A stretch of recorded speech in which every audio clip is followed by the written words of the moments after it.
How's it going, everyone? This is definitely the worst multi-tool I've ever owned. It's the Craftsman. I got it at Rockies. You can see the bits are kind of just falling apart. I only used it a handful of times, to be honest.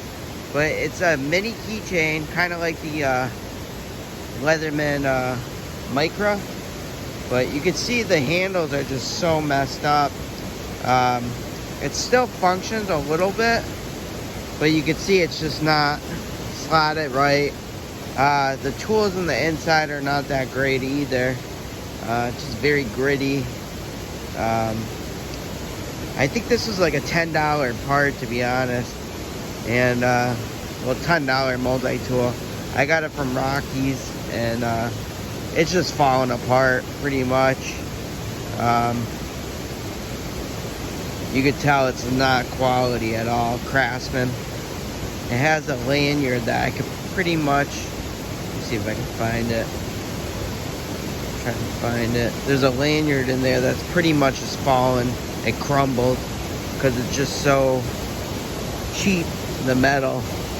But you can see right here, the slots are just falling in. It's just crap. I bet you thought I was gonna throw it, but I'm gonna actually use this as a keychain for now. And look at that. That's a beautiful waterfall there.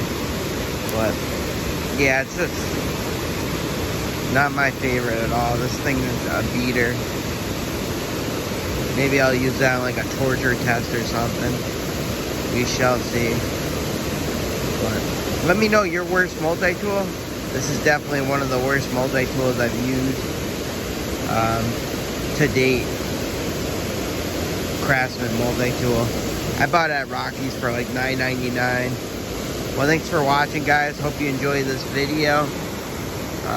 Enjoy the waterfall. Thumbs up is much appreciated. Take care.